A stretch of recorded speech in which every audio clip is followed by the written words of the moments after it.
This is the CBS Evening News. Dan Rather reporting. Good evening.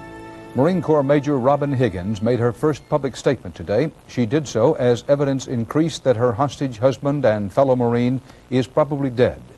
When he was murdered and under what circumstances continues to be shrouded in mystery. The Iranian-connected killers still refuse to return the body. Our coverage of the hostage story starts with David Martin at the Pentagon. Breaking a week of silent agony over her husband's fate, Robin Higgins gave no hint of the emotional torment she's been through. Now is not the time for anger and bitterness, for recriminations and blame. Now is the time for calm reflection, for kind thoughts of the man who has brought us together. Now is the time to tell Rich Higgins that we love him and we miss him. Speaking one day after she had been told the FBI analysis of this videotape concluded her husband almost certainly was dead, Robin Higgins did not say whether she accepts that judgment, nor did she seem to wish vengeance on his captors. I am also mindful of the fact that our president has agonized in a very profound and personal manner over my husband's fate. He has my prayers and my support as he tries to save the living and end the suffering. Iran wants the return of hundreds of millions of dollars frozen in U.S. banks as the price for its help in freeing the hostages. Today, the White House ruled out any swap of assets for hostages, saying it would be perceived as ransom.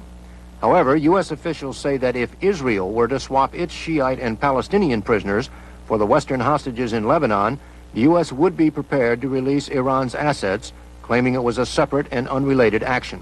U.S. policy continues to be one of no concessions to terrorists. But if there is to be a thinly disguised deal, President Bush will have to bend that policy right up to the breaking point.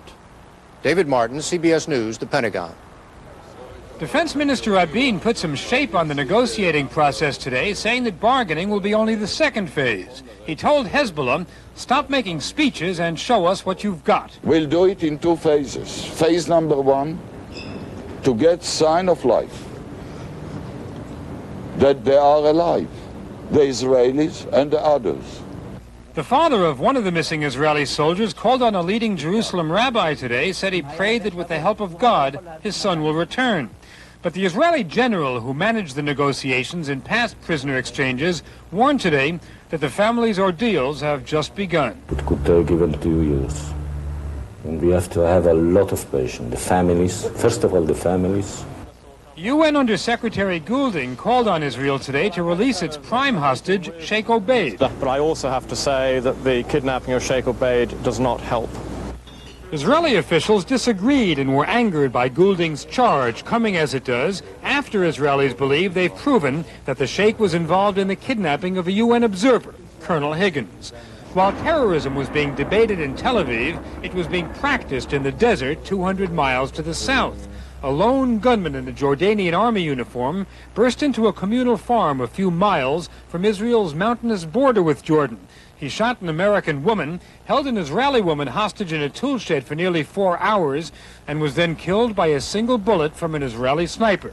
Jordan quickly announced that he had acted on his own. Laurie Rosen from Englewood, New Jersey, was doing well in a nearby hospital. Today was her 25th birthday. That I was shot in the neck. Luckily, it came out the other side. I was very lucky today. CBS News learned tonight that if and when negotiations begin, Israel will not only be seeking the release of Israeli soldiers and Western hostages, officials here will also want to know what happened to 9 Lebanese Jews who were kidnapped by Islamic Jihad in Beirut over the last couple of years and have not been heard from since. Bob Simon, CBS News, Tel Aviv. Concern mounted in Washington and Texas tonight for Houston Congressman Mickey Leland and other Americans traveling with him in Ethiopia. The chairman of the House Committee on Hunger and his party are missing. Their plane failed to arrive yesterday at a refugee camp along the Ethiopian-Sudanese border. Bad weather is hampering the search. From Washington, correspondent Mark Phillips reports on the searching, waiting, and worrying. The mystery over what's happened to Congressman Mickey Leland, a frequent traveler to Ethiopia as a leader in famine relief efforts, has produced some rare cooperation between the United States and the Marxist government in Addis Ababa. But after a day of searching, the fate of Leland and 13 others is still unknown. The Texas congressman and his party were flying in an Ethiopian government plane from Addis Ababa to the refugee camp at Funido, where tens of thousands have fled the war in Sudan. The plane never arrived. There was bad weather in the area. But a plane believed to be Leland's was heard circling over Dembidolo, 80 miles away, where heavy rain also made the landing impossible. The natural inclination may be to read the worst into it. I certainly would prefer to take the more optimistic view. Many who attended a church vigil for Leland in Washington today preferred the optimistic view as well, that Leland's plane landed at another isolated airstrip in the area. There are a number of airstrips in the vicinity. They're in very isolated and inaccessible areas, and this might explain why there has been no radio contact with the party. President Bush spoke with Congressman Leland's wife, Allison, today to tell her that the U.S. was offering help. We all pray that he's safe and that he and the others with him on that humanitarian mission will be found. Congressman Mickey Leland has been a champion of refugee and famine relief in Ethiopia. Ironically, the bad weather being blamed for the disappearance of his plane is finally bringing rains to the region after years of drought and starvation. Mark Phillips, CBS News, the State Department. Still to come on the CBS Evening News. Bruce Hall on a shiny new launch for a second-hand shuttle. And Bob McNamara on a tidy 10 acres where even the junkyard dog is gentle.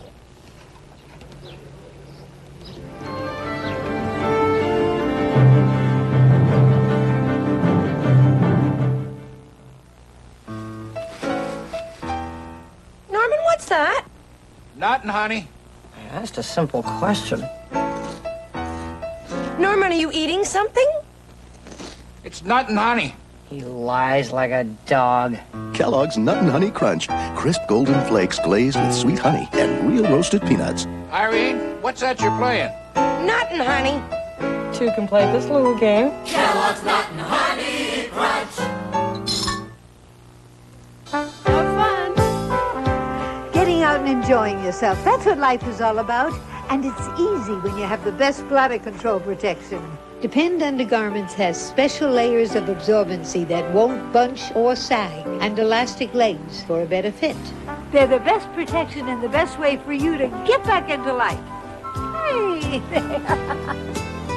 Get back into life with Depend. Dentists warn the #1 dental problem isn't cavities, it isn't tartar, it's plaque. And most people just don't brush well enough to get enough plaque off their teeth. That's why there's Plaques, the dental rinse specifically designed to remove plaque. With low back pain, every step shoots pain. Up here. Know what helps? Clinically proven Back Guard, a shoe insert. Watch how it absorbs foot shock to relieve low back pain. Amazing. Something down here can help up here. Back Guard from Dr. Scholl's. Space Shuttle Columbia climbed into orbit today on a classified mission for the U.S. Defense Department. Correspondent Bruce Hall reports on the return to space of the oldest shuttle in the fleet. Delayed only slightly by early morning fog and haze, the refurbished Space Shuttle Columbia rocketed into space today on its first mission in more than 3.5 years. 4, 3, 2, 1, and liftoff. Liftoff on Columbia and its return to flight. Because of its classified cargo, Columbia's communications were blacked out by NASA, but brief conversations were monitored by CBS News.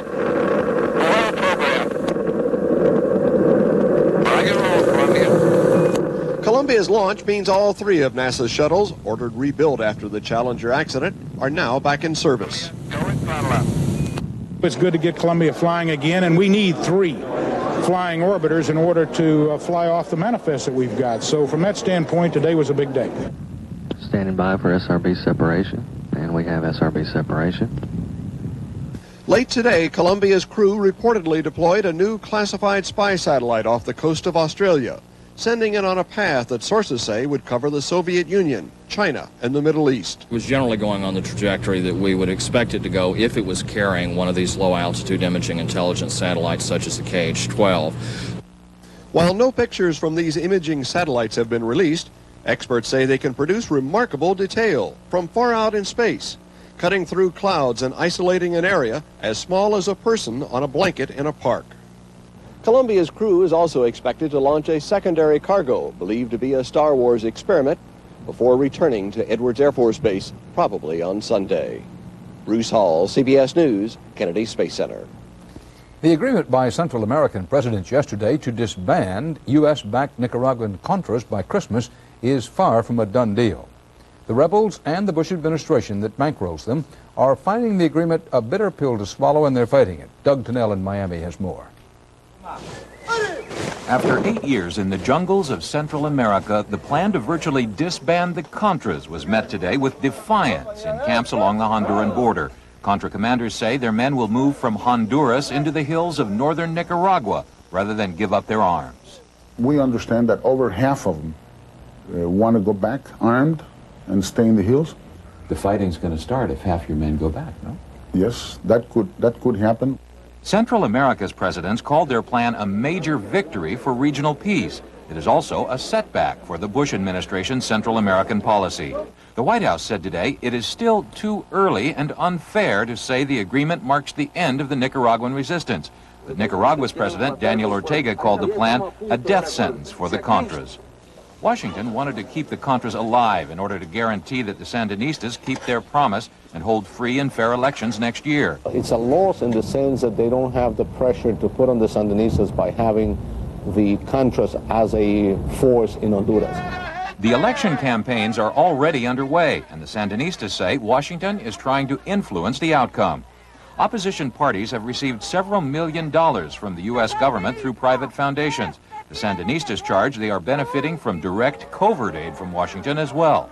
We've got there are individuals that are pushing money, that are pushing advice, and that are rallying politicians, political groups, but also unions and also some youth groups in order to try to stage violent confrontations. The Sandinistas have already expelled 2 American diplomats on charges of spying. They've also imposed some new restrictions on Americans in Nicaragua. Even during the height of the war, American citizens didn't need a visa to visit this country, but they need one today.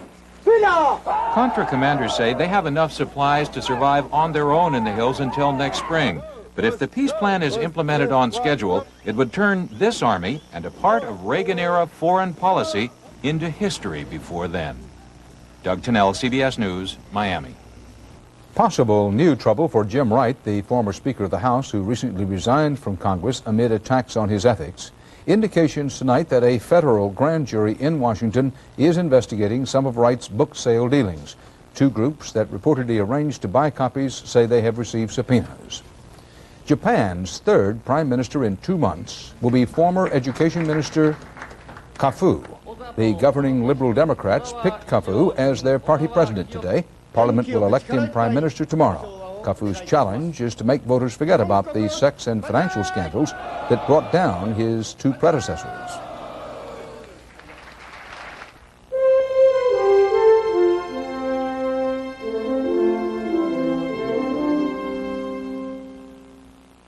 Life without cholesterol. Give up the best things in life. What's left? New Miracle Whip cholesterol-free dressing. Now you get all the taste of regular Miracle Whip and absolutely no cholesterol. I do? New Miracle Whip cholesterol-free. Now the best things in life are cholesterol-free. Thank you. Thank you. Thank you. And now see the light. Miracle Whip Light's cholesterol-free. Did you know that certain kinds of diet frozen foods get 40, even 50% of their calories from fat? Fat! Eat smarter. The one you can trust is Le Menu Lifestyle.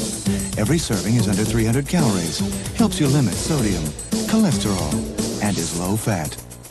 The only thing we didn't touch is the taste. Le Menu Lifestyle. Eat smarter. Only Red Lobster could create an event this big. Lobster Fest 89. Lobster choices like nowhere else, starting at just $7.95. Don't miss out on sweet rock lobster or luscious Maine lobster. New platters like lobster and crab. Great lobster dishes starting at just $7.95. Kids dinner $1.95. It all ends August 27th at Red Lobster. Friday through Sunday, it's our weekend special. Steak and shrimp just $10.95. The woman at the center of Canada's landmark Supreme Court abortion storm has gone ahead with an abortion in violation of a court order. The woman was 22 weeks pregnant. But only hours after being told of this surprise development, the Supreme Court struck down the lower court injunction barring that abortion. The Canadian lower court had ruled last month that the fetus was human and had constitutional rights. In a Tennessee divorce court today, testimony that highlights the challenge posed by science for ethics and the law. At issue is a 20th century technology that offers a final hope to some infertile couples. But the painful emotions involved are as old as humanity. Aaron Hayes reports. I desperately want a child, yes. That desire has brought Mary Sue and Junior Davis to this, a divorce absolutely amicable until it came to custody of their 7 frozen fertilized eggs. Mary Davis wants children from them. Junior Davis does not. I just do not feel that I want my child, if a child could be conceived from this, put into a single-parent home. In court, Mary Sue Davis fought back tears as Junior Davis described his own parents divorcing when he was 6 and told of the pain of growing up in a children's home. Mary Davis told of the pain of trying in vitro fertilization 6 times. She said that failing to have children was painful for both of them. Throughout her testimony, they smiled at one another. At times, the broader implications of this case seemed lost on the two, saddened that their marriage ended, especially Mary, who says her only desire is to bear a child, and those frozen eggs are her last chance. Yeah, I never know if I am going to find another husband to go through it again, but these are my children here. This is her only chance. Her body can't take much more. Their dilemma has thrown them to center stage of a national debate. What role must the law now play in the science of creating life? In the future, a good lawyer will tell a in vitro clinic, you've got to make sure that the couple specifies what happens. It has been said here, Junior Davis may be the first man in history allowed to change his mind after fertilizing an egg, to take it back, try to nullify conception. Others, including Mary Sue Davis, say it's too late for that. A decision from the judge is expected within a month. Aaron Hayes, CBS News, Maryville, Tennessee.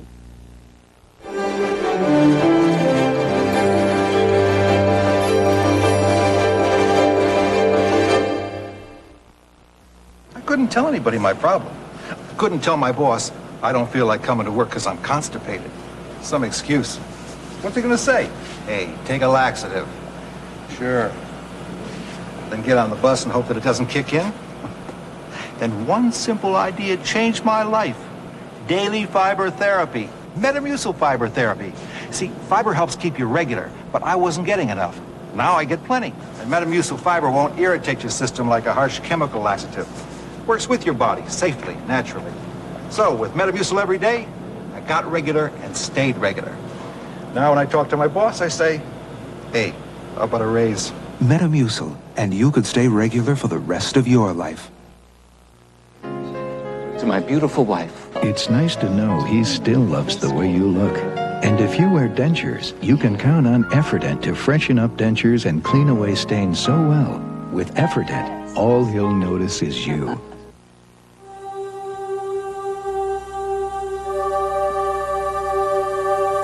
Here comes the sun. But even the sunlight can't brighten your morning like that first cup of mountain-grown Folgers.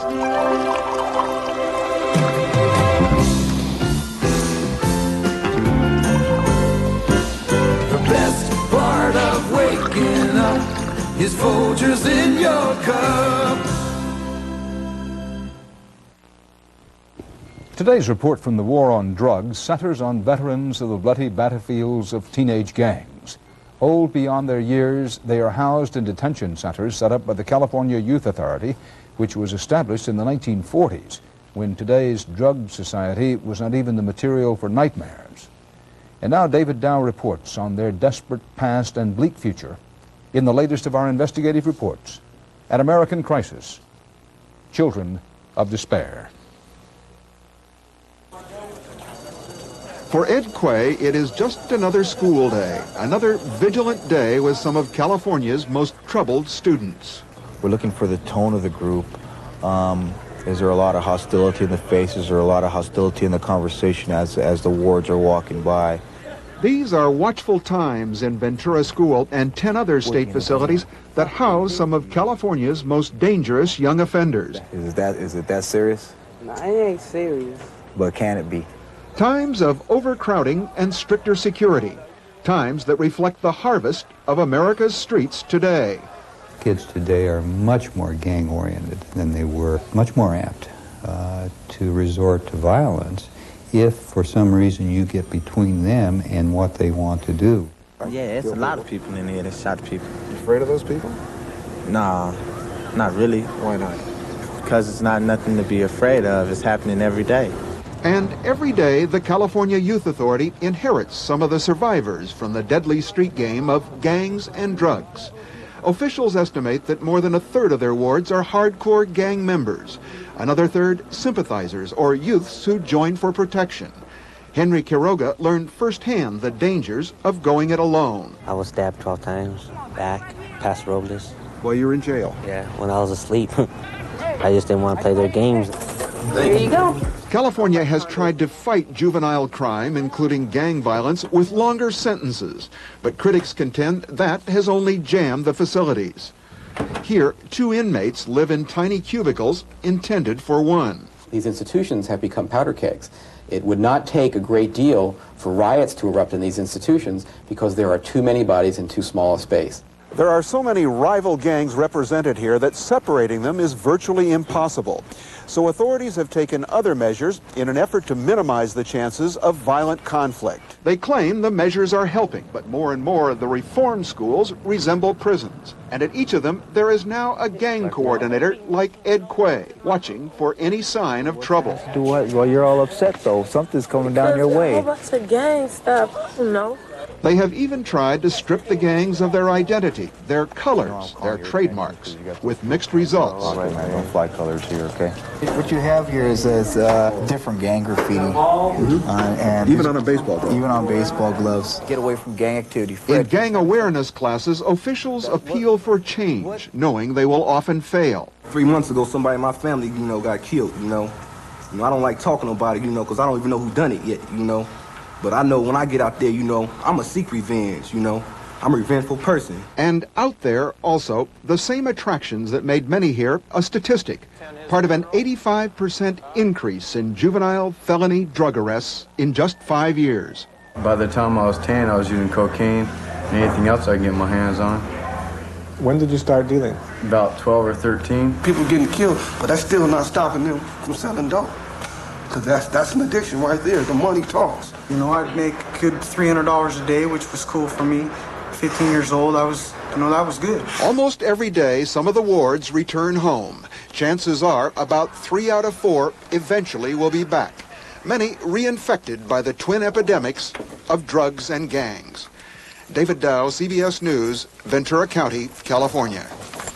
Richard Dortch, former top aide to PTL founder Jim Baker, today pleaded guilty to fraud and conspiracy counts in connection with the federal investigation of the television ministry. The U.S. Attorney's Office in Charlotte, North Carolina, said Dortch has agreed to cooperate with investigators. He had been scheduled for trial with Baker later this month. 2 other Baker aides were convicted of tax evasion in July.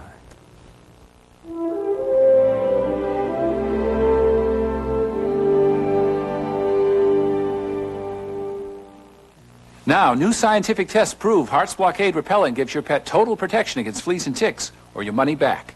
Unsolicited, here's what some satisfied Blockade users have told us. We love Blockade spray for dogs. Dips never worked, and we spent hours pulling ticks off. I have recommended Blockade to all my friends. We've tried everything on our greyhounds for fleas and ticks, even prescribed medications with no luck, until I used Blockade. Thanks for developing a superior product. Heart's Blockade, guaranteed flea and tick protection that really works. What's that? Common Sense Oat Bran. Common sense should tell you it takes these 4 boxes to equal the vitamin and mineral nutrition in just 1 box of Total. That makes no sense. How about 100% natural? How about 16 boxes? How about enough is enough? Total, 1 bowl, 100%. That's more nutrition than any other cereal. Now that makes a whole lot of sense. If it's whole wheat Total, it's total nutrition. Miss! There are headaches, and headaches. There's aspirin and Anacin. The Anacin aspirin formula relieves headaches better than regular aspirin. Feel better? Not just better, better. Anacin, better relief. Uncle Charlie hasn't thought about his dentures all day, because he thought about Orifix this morning. Orifix 'em. That'll fix 'em. Orifix has extra hold to hold dentures tight day and night. Orifix 'em. That'll fix 'em. Out in the western states, where they take particular pride in their scenery, what's usually an eyesore may be almost easy on the eyes. Bob McNamara is our guide for a tour that might even soothe the spirits of a junkyard dog. It seems more art gallery than junkyard. The tires, the trunk lids, the tailpipes, even the last line of duty for VW vans, all neatly placed. For instance, there's all of our bumpers lined up there, and we have all our wheels lined up here. Dan Blake, co-owner of Blake's Small Car Salvage near Erie, Colorado. Dan Blake, tour guide of perhaps America's tidiest 10 acres of junk cars. Much of it cataloged and contained in old buses parked end to end. This is our Volvo interior bus, and we have like tail lights, gauges. Wiper motors, speedometers here too, brake drums here. Those are our drum trees, brake drums, the drum tree. Need a fine spline jack shaft for a Saab 99? Hop in the Chariot and Blake's partner, Phil Bauer, can take you there. The can-do as much as the cleanliness that keeps customers. They don't want to come out and stumble over a bunch of junk. You know, a father doesn't mind sending his daughter out here to get her part. She can come out and get her own part. He doesn't have to worry about her. Broken down by nationality, Japanese cars are under Japan's flag, the VW's under the German flag. Dozens of old bugs here. Old bugs are never going to die. We keep as many of them around as we can. Like another one of our mottos, the more you got to sell. Datsun drive shafts, Volkswagen hoods, and Volvo wing windows will keep some clunkers alive a few more miles. But it's not junk that's the deal here, not by definition. Junk, you know, some people think trash is junk and junk is trash, but trash is trash and junk is usually something that can be recycled. Recycled like old air filters. They're sparrow nests. We used to have hordes of grasshoppers by this time of the year. And so I started making these sparrow condos, and now we have virtually no grasshoppers. If mechanics like to call themselves wrenches, the boys at Blake's have their label. Junkies. I'm a junkie. There are 13 junkies here, 14 counting Cindy Lauper, the sleepy junkyard dog. And business could hardly be better, it seems, in a business most moms don't dream of for a son. But that, too, has been overcome. I think my mom's pretty proud of me now. Bob McNamara, CBS News, Erie, Colorado. And that's part of our world tonight. Dan Rather for the CBS Evening News. See you tomorrow. Good night.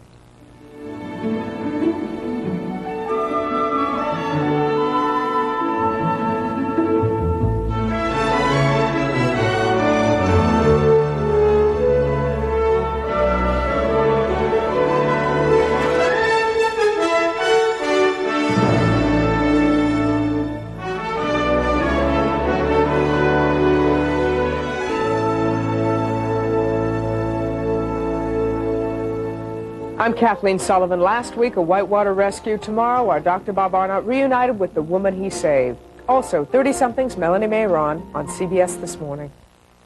This is CBS.